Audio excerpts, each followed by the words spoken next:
Hello guys, welcome to my channel Nation Should Know. Syria has become hell on earth. Just 72 అవర్స్లో 1300 మెంబర్స్ని చంపేశారనమాట అక్కడ సిరియాలో. ఎంత పెద్ద violation అంటే రిలీజియన్ పేరు పైన ఉమెన్స్ని, చిన్నపిల్లల్ని, మైనారిటీస్ అందరినీ అక్కడ ఊచకొత్తలు కోయిస్తున్నారనమాట. సడన్గా రివెంజ్ పేరుతో 72 అవర్స్లో 1300 మెంబర్స్ని చంపారు. ఇంకా ఇది ఇంక్రీజ్ అయ్యే ఛాన్సెస్ కూడా ఉన్నాయి. రోడ్స్ పైన డెడ్ బాడీసు, ఇంట్లో నుండి ఫ్యామిలీ మెంబర్స్ మిస్సింగ్ అవ్వడము, ఇలాంటి ఇన్సిడెంట్స్ మనము చూస్తున్నాం అనమాట. సిరియాలో ఉమెన్స్ని నేకెడ్ పరేడ్ చేపిస్తున్నారనమాట. రివెంజ్ పేరుతో వైలెన్స్ చేస్తున్నారు. సో జీటీఏ అంటే గ్లోబల్ టెర్రరిజం ఇండెక్స్ 2025 ర్యాంకింగ్ వచ్చింది. దీంట్లో సిరియాని పాకిస్తాన్ తర్వాత చూపించినారనమాట.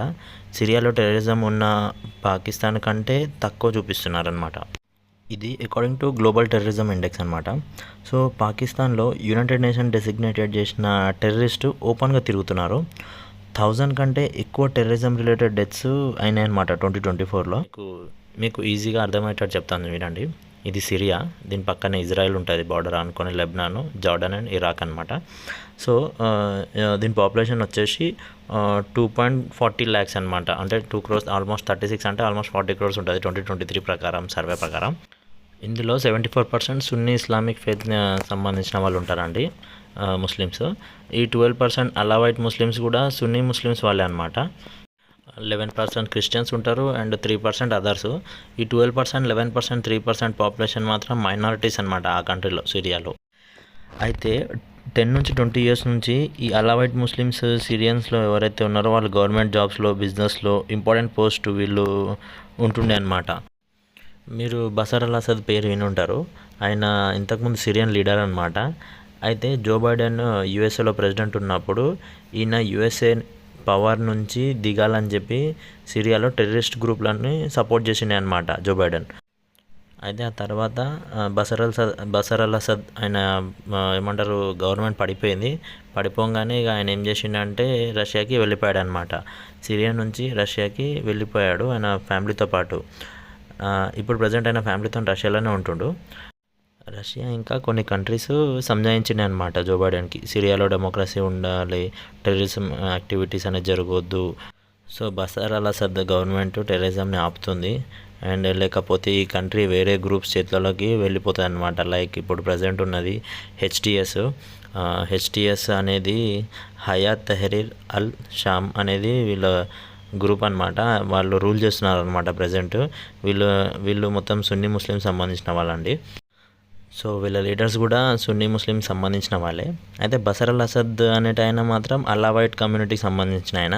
సో ఇప్పుడు పవర్లో ఉన్న వాళ్ళు రివెంజ్ తీసుకోనికి అలవైట్ కమ్యూనిటీ వాళ్ళు కూడా 25 to 30 lakhs ఉంటారు. ఈ కమ్యూనిటీ వాళ్ళకి వెతికి చంపుతున్నారనమాట. ఇందులో కొంతమంది క్రిస్టియన్స్ని కూడా టార్గెట్ చేశారనమాట.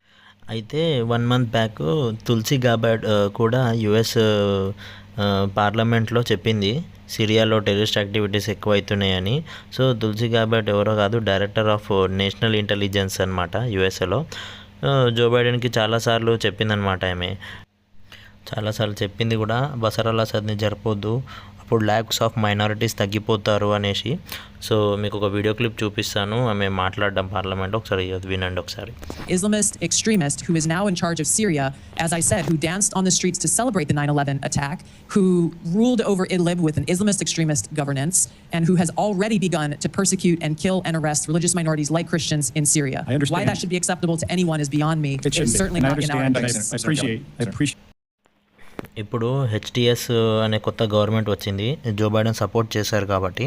సో సిరియాలో పవర్ ఇప్పుడు గ్రాబింగ్ జరుగుతుందన్నమాట. ఎవరి దగ్గర అయితే ఎక్కువ మనీ ఉంటుందో, పవర్ ఉంటుందో, ఇంపార్టెంట్ పొజిషన్స్లో ఉన్నారో వాళ్ళకి చంపుతున్నారు. లేకపోతే 5 to 6 months లోపు ఆ కమ్యూనిటీ మొత్తం పూర్తిగానే సిరియా వదిలి పారిపోవాలనేసి అంటున్నారు. సో ఇప్పుడు పవర్లో ఉంటున్న యూఎస్ఏలో ట్రంప్ గవర్నమెంట్ దీన్ని కండెమ్ చేస్తుందన్నమాట. సో ఇది article, US condemns killing of minorities in Syria అనేసి. ఇంకా ఏమేమి జరుగుతాయో మనం చూద్దాము. ఇది ఇప్పుడు హాట్ టాపిక్గానే ఉండబోతుంది, ఎందుకంటే సిరియాలో ఎంత మాస్ కిల్లింగ్ జరిగింది కాబట్టి. సో న్యూస్లోనే ఉంటుంది. దీన్ని ఎన్ని కంట్రీస్ కండెమ్ చేస్తారో చూద్దాము. సో ఏమైనా అప్డేట్ ఉంటే నేను మీకు ఈ ఛానల్లో అప్డేట్ చేస్తాను. So until then keep watching my video, like and subscribe. Thank you. जय हिंद. भारत माता की जय.